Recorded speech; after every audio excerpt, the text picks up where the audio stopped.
Assalamualaikum warahmatullahi wabarakatuh. Salam sejahtera untuk kita semua.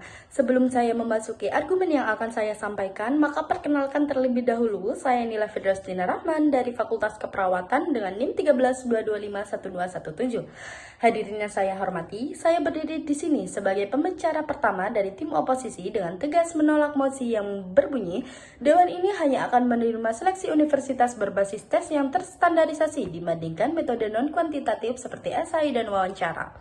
Kami percaya bahwa pendidikan tinggi bukan hanya tentang siapa yang bisa mengerjakan soal pilihan ganda dengan baik, tetapi tentang siapa yang punya potensi utuh untuk berkembang, berkontribusi, dan memberikan dampak nyata.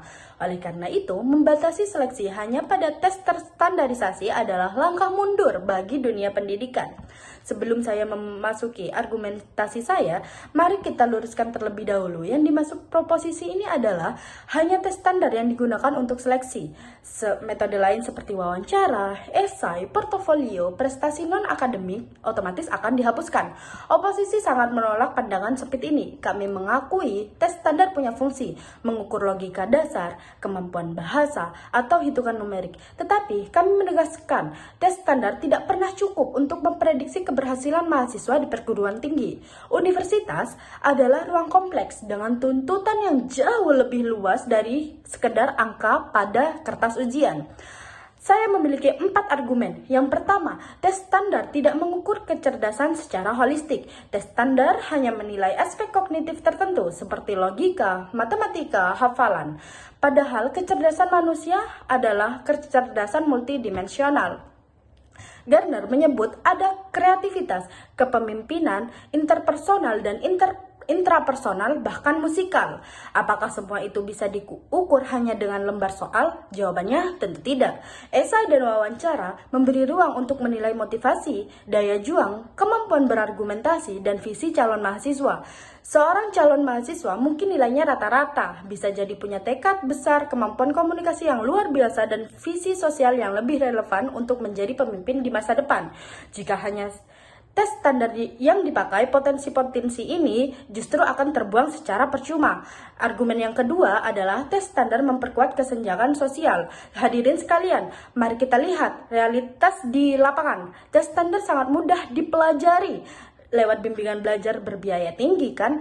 Artinya, siswa dari keluarga kaya mempunyai keuntungan lebih besar, sementara siswa dari desa atau menengah ke bawah dari keluarga sederhana meskipun cerdas seringkali kalah hanya karena tidak punya akses di les mahal. Metode non-kuantitatif justru memberikan kesempatan yang lebih adil. Misalnya, seperti melalui esai, siswa bisa menunjukkan gagasan brilian, menampilkan motivasi dan keteguhan hati. Seleksi yang beragam adalah bentuk keadilan substantif. Masuk pada argumen yang ketiga, yaitu universitas membutuhkan keberagaman, bukan homogenitas. Bayangkan, jika universitas hanya menerima mahasiswa dengan skor tes tinggi, hasilnya apa? Kampus akan dipengaruhi oleh orang-orang yang dengan pola pikir yang seragam, pintar mengerjakan soal, tapi tidak kreatif, komunikatif, dan visioner. Padahal dunia akademik butuh keberagaman, ada yang unggul dalam riset sosial, ada yang jago seni, ada yang jago dan kuat di kepemimpinan, dan ada pula yang tangguh di lapangan. Esai, wawancara, dan portofolio membantu universitas menemukan bakat unik itu. Tanpa metode ini, universitas akan menjadi monoton dan justru mengurangi daya saing global. Masuk pada argumen saya yang keempat, yaitu tes standar tidak mencerminkan kesiapan menghadapi dunia nyata. Hadirin, realitas dunia kerja dan masyarakat tidak menuntut kita sekedar menjawab soal ujian.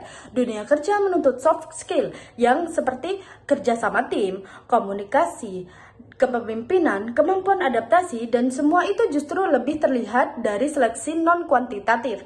Jika universitas ingin melahirkan lulusan berkualitas, tentu harus memilih mahasiswa dengan potensi lengkap, bukan sekedar nilai tes.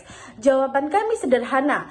Objektif bukan berarti adil. Objektif hanya berarti seragam dalam metode. Jika bisa tetap bias pada konteks sosial, lagi pula wawancara dan esai bisa didesain dengan rubrik yang jelas dan transparan, sehingga tidak sekedar subjektif. Universitas di Indonesia mulai dari Harvard sampai UI sudah membuktikan bahwa kombinasi metode bukan tentang satu metode tunggal yang paling efektif.